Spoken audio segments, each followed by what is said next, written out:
আলহামদুলিল্লাহ আসসালাতু ওয়াসসালামু আলা রাসূলিল্লাহ বাদ। সুপ্রিয় দর্শক শ্রোতা ভাই বোন, অনেকেই আমাদের কাছে জানতে চান যে আমরা আমাদের আদরের সন্তানকে কিভাবে হাফেজে কোরআন হিসাবে গড়ে তুলব। যেহেতু হাফেজের কোরআনের মর্যাদা কোরআন এবং হাদিসের আলোকে অনেক বেশি, সেই হিসাবে হাফেজে কোরআন হিসেবে সন্তানকে গড়ে তোলার স্বপ্ন আমরা অনেকে লালন করে থাকি।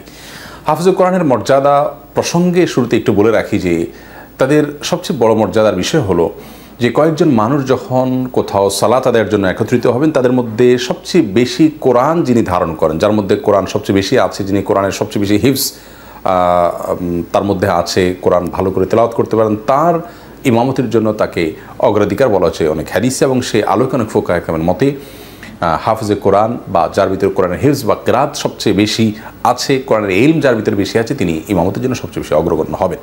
এই জন্য নবী করিম সাল্লাল্লাহু আলাইহি সাল্লামের হিজরতের আগে অগ্রবর্তী দল হিসেবে যারা মদিনায় এসেছিলেন, সেই সাহাবীদের মধ্যে ইমামতি করতেন এমন একজন ব্যক্তি যার মধ্যে কোরআনের ইলম বা কোরআন এর হিফজ সবচেয়ে বেশি ছিল।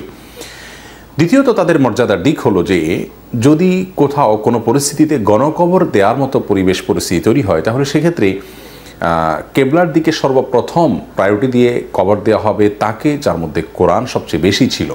নবী করিম সাল্লাল্লাহু আলাইহি সাল্লাম ওহুদের যুদ্ধে যারা শাহাদাত বরণ করেছেন, সেই সাহাবীদেরকে যখন গণকবর দিতে হলো তখন তিনি এই পদ্ধতি অবলম্বন করেছেন, অর্থাৎ কেবলার দিক থেকে সবচেয়ে বেশি কোরআন যার মধ্যে আছে, যার মধ্যে ছিল, যিনি সবচেয়ে বেশি কোরআন ধারণ করতেন, হিফজ করেছেন, তাকে তিনি আগে রেখেছেন। এভাবে এই ধারাবাহিকতায় তিনি কবরগুলোতে মানুষদেরকে রেখেছেন।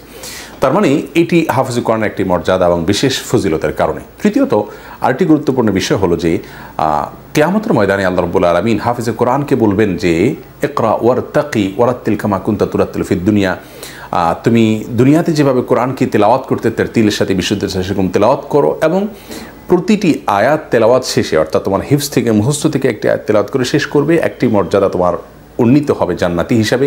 আরেকটি আয়াত তোমার হিফজ থেকে তেলাওয়াত করবে, আরেকটি মর্যাদা উন্নীত হবে। এভাবে তোমার মর্যাদা গিয়ে থামবে সেখানে যেখানে তোমার সর্বশেষ হিফজ করা আয়াত তুমি তেলাওয়াত করে থামবে। তার মানে যত আয়াত তার মুখস্থ আছে ততগুলো মর্যাদা, ততগুলো স্টেপ সে জান্নাতি হিসাবে আল্লাহর কাছে উন্নীত হবে এবং মর্যাদা পাবে। এটিও একজন হাফেজে কোরআনের অনেক বিশাল বড় একটি মর্যাদার বিষয়। হাফেজে কোরআনের আরেকটি মর্যাদাপূর্ণ দিক হলো যে কিয়ামতের ময়দানে আল্লাহ রাব্বুল আলামিন হাফেজে কোরআনকে, যিনি কোরআন সবচেয়ে বেশি তেলাওয়াত করতেন, শুধু হাফেজে কোরআন বলে কথা নয়, সাধারণত হাফেজে কোরআনরা বেশি কোরআন তেলাওয়াত করানোর জন্য তাদের প্রসঙ্গ চলে আসে যে কোরআন সবচেয়ে বেশি দুনিয়াতে যে তেলাওয়াত করতো, বিশেষ করে আল্লাহর সন্তুষ্টির জন্য অবশ্যই ইখলাস থাকতে হবে, তার অবস্থান হবে কিয়ামতের ময়দানে মা সাফারাতিল কিরাম, সম্মানিত ফেরেশতাদের সাথে সে অবস্থান করবে কিয়ামতের ময়দানে। এটি তার একটা বিশেষ বৈশিষ্ট্য এবং বিশেষ মর্যাদার দিক। হাফেজে কোরআনের আরেকটি মর্যাদার দিক হলো আল্লাহ রাব্বুল আলামিন কিয়ামতের ময়দানে হাফেজে কোরআনকে বিশেষ মর্যাদার লেবাস পরিধান করাবেন। তার পোশাক হবে সবার থেকে স্বতন্ত্র, বোঝাই যাবে যে এই হাফেজে কোরআন। শুধু তিনিই নন, বরং কোনো কোনো বর্ণনা অনুযায়ী তার বাবা মাকে আল্লাহ তাআলা বিশেষ মর্যাদার টুপি পরাবেন, যা দেখে বোঝা যাবে যে তারা হাফেজে কোরআনের বাবা মা। অতএব হাফেজে কোরআনের মর্যাদা সম্পর্কে এই হাদিসগুলো থেকে পরিষ্কারভাবে বোঝা যায় যে আমরা হাফেজে কোরআন হওয়ার চেষ্টা বা হাফেজে কোরআনের বাবা মা হওয়ার চেষ্টা আমাদের মধ্যে থাকতে হবে। তবে কোনো কোনো হাদিস থেকে বোঝা যায় যে শুধুমাত্র কোরআনের যে মূল পাঠ এবং অ্যারাবিক টেক্সট আছে, আল্লাহর কালাম, এটি শুধুমাত্র মুখস্থ করে ফেলাটাই যথেষ্ট নয়, বরং কোনো কোনো বর্ণনাতে ফাহাল্লা হালালাহু হারাম হারামাহুর কথা বলা আছে, অর্থাৎ কোরআন মুখস্থ করলো, ইয়াদ করলো, ধারণ করলো, এবং কোরআনে যেটাকে হালাল বলা হয়েছে সেটাকে হালাল জ্ঞান করলো, হারাম যেটাকে বলা হয়েছে সেটাকে হারাম জ্ঞান করলো, তার মানে হালাল হারাম মেনে চললো। এই পুরো বিষয়টা যখন কারোর মধ্যে থাকবে তখন সে এই মর্যাদাগুলো লাভ করবে। অতএব সন্তানকে শুধু হাফিজ নয়, বরং হাফিজ হওয়ার পাশাপাশি আলেম হিসেবে গড়ে তোলার চেষ্টা করতে হবে। এখন কথা হলো, আমরা সাধারণ মানুষ যারা সন্তানকে হাফিজে কোরআন বানাতে চাই, আমাদের কী পদক্ষেপ গ্রহণ করা উচিত?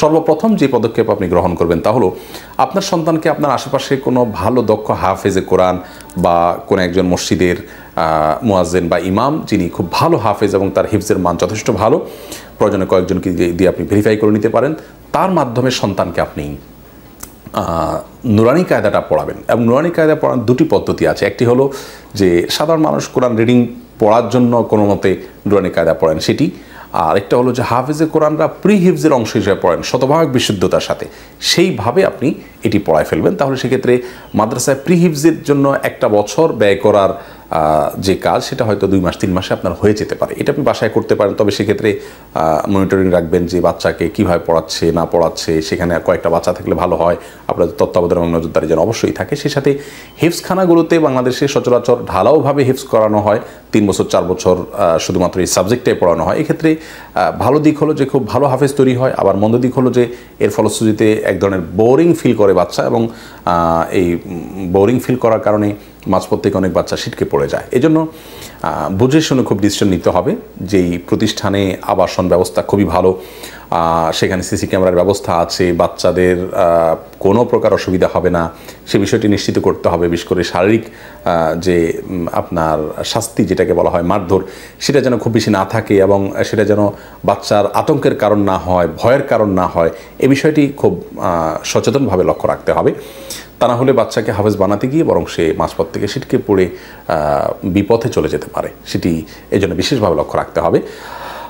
অতএব হেফজখানা নির্বাচনে খুবই বিচক্ষণতার পরিচয় দিতে হবে। বিশেষ করে যে বিষয়গুলো বললাম সেগুলোকে খুবই ভালোভাবে দেখতে হবে। আর বাসা খুব কাছাকাছি হলে বাসা থেকে আসা যাওয়া করলে সেটাও ভালো, যদিও আবাসিক থাকলে তার কিছু উপকারী দিক আছে। ভোর রাতে উঠতে হয়, আমলের অভ্যাস গড়ে ওঠে, কিন্তু সব কিছুর উপরে হলো যে বাচ্চার মধ্যে কোনো বাজে প্রভাব পড়ে কিনা, সেখান থেকে আবার বাচ্চার উপরে কোনো টর্চার হচ্ছে কিনা সে বিষয়টিকে খুব ভালোভাবে মনিটর করতে হবে।